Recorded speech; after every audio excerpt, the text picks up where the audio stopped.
De nombreuses offres d'emploi sont pourvues sans jamais être publiées. Pour accéder à ce marché voilé du travail, n'attendez pas simplement la bonne offre d'emploi, faites le premier pas. 1. Essayez de faire un appel spontané. 2. D'envoyer des courriels. 3. D'écrire une lettre ou de rédiger une proposition. Trouvez des employeurs qui pourraient avoir des emplois qui vous intéressent et communiquez avec eux directement. Faites-leur savoir quelles compétences et expériences vous avez à offrir. Vous appelez spontanément un employeur pour tenter d'obtenir une entrevue d'embauche. Ce n'est pas la même chose qu'une entrevue informationnelle. L'entrevue informationnelle est basée sur le principe que si vous voulez découvrir ce que c'est que d'être un graphiste, il faut demander à un graphiste. De même, si vous voulez savoir ce que c'est que de travailler pour une entreprise, il faut parler aux employés de l'entreprise. Voulez-vous suivre un programme postsecondaire ou de formation? Parlez à quelqu'un qui a terminé le programme. Discuter avec quelqu'un ayant une expérience de première main peut vous conférer un avantage pour trouver des offres et vous vendre.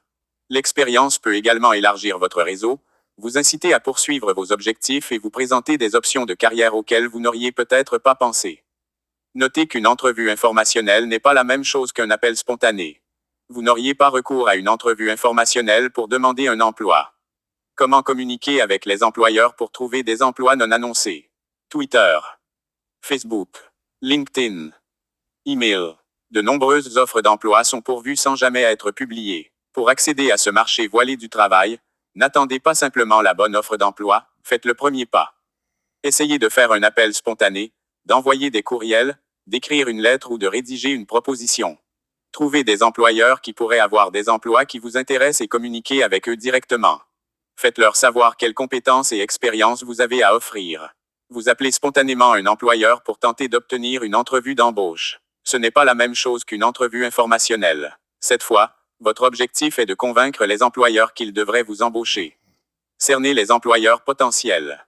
Si vous ne savez pas avec qui communiquer en tant qu'employeur potentiel, voici quelques idées pour vous aider. Informez les personnes de votre réseau. La rubrique L'importance du réseautage décrit ce qu'est un réseau et pourquoi il est indispensable. Faites des recherches sur les entreprises pour trouver celles qui pourraient convenir. Recherchez en ligne des employeurs dans votre collectivité. Parcourez les sites web des employeurs. Recherchez des entreprises qui ont publié des offres d'emploi. Vous n'êtes peut-être pas le candidat idéal pour le poste affiché, mais vous pourriez néanmoins être un atout dans un poste différent. Surveillez la présence d'affiches Nous embauchons et emplois disponibles dans votre collectivité. Parcourez les guichets emploi. Faites du réseautage en ligne et consultez les sites web des organisations professionnelles et industrielles de votre domaine. Recherchez des organisations de toute taille, pas seulement des sociétés de grande envergure et très connues. Lorsque vous communiquez avec une petite entreprise, il peut être plus facile de communiquer avec la personne qui peut vous embaucher. En fait, c'est peut-être le propriétaire qui répond au téléphone. Une fois que vous connaissez les entreprises pour lesquelles vous souhaitez travailler, communiquez avec elles, qu'elles aient ou non un poste à combler. Préparez votre discours, ce que vous allez dire. Vous ne disposerez probablement que de quelques minutes avec un employeur potentiel, vous devez donc en tirer le meilleur parti. Vous devez donc être prêt à dire qui vous êtes et ce que vous avez à offrir. Vous devrez capter l'attention de l'employeur et lui donner une impression positive. Préparez et peaufinez un discours pour chaque employeur. Lors de la rédaction de votre discours, assurez-vous de ce qui suit. Votre discours devrait durer au plus 60 secondes à 80 secondes. Soyez clair, confiant et naturel. Évitez d'utiliser un ton trop officiel ou peu naturel. Adaptez-le à la personne ou à l'organisation avec qui vous communiquez. Votre discours doit également inclure ce qui suit. Votre nom. Qui vous a recommandé, si quelqu'un l'a fait. Un ou deux faits saillants de votre parcours, par exemple vos études et vos antécédents professionnels. Le type de poste que vous recherchez. Exemple. Un bref énoncé sur l'entreprise pour montrer à l'employeur que vous avez fait vos recherches, par exemple. Avec tous les nouveaux contrats que votre entreprise a signés, j'ai pensé que vous cherchiez peut-être quelqu'un avec mon expérience en construction. Pour les communications en personne ou par téléphone, pratiquez-vous avec un ami. Terminez votre discours en demandant une entrevue d'embauche. Procédez comme suit pour les communications par courriel ou si vous écrivez une lettre. Utilisez votre discours comme paragraphe d'ouverture. Dans le paragraphe suivant, indiquez à l'employeur ce que vous pouvez faire pour l'entreprise. Avant d'écrire le courriel ou la lettre, recherchez l'entreprise afin de cerner le besoin potentiel actuel et de le faire correspondre à vos compétences et à votre expérience précise. Expliquez pourquoi il serait avantageux pour vous et l'employeur de vous rencontrer. Demandez une entrevue dans votre dernier paragraphe et précisez une date et une heure auxquelles vous comptez téléphoner pour déterminer s'il est possible d'avoir une entrevue.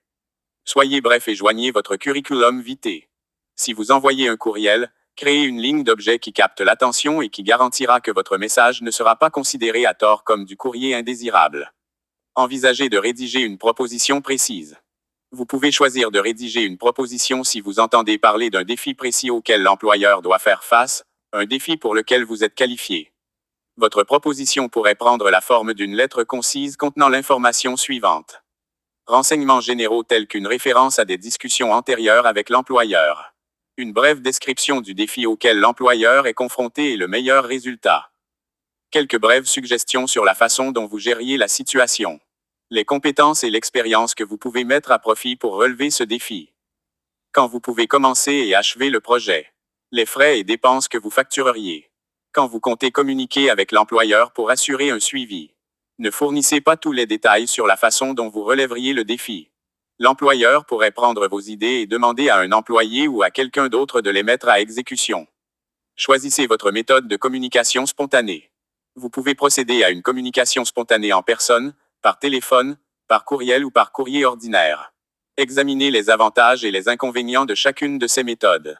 En personne. Avantages. Plus efficace si vous recherchez un travail non qualifié, semi-qualifié ou lié à la vente. Impressionne les employeurs qui recherchent des personnes extraverties. Peut créer une bonne première impression en ce qui concerne votre apparence. Par téléphone. Avantage. Vous permet de communiquer avec de nombreux employeurs en peu de temps. Par courriel. Avantage. Fonctionne bien pour les curriculums vitae qui font état des diplômes, des compétences ou des antécédents professionnels qui sont directement liés à l'emploi. Est plus rapide que par courrier ordinaire. Aucun frais de courrier ni de frais interurbains. Par la poste. Fonctionne bien pour les curriculums vitae qui font état des diplômes, des compétences ou des antécédents professionnels qui sont directement liés à l'emploi.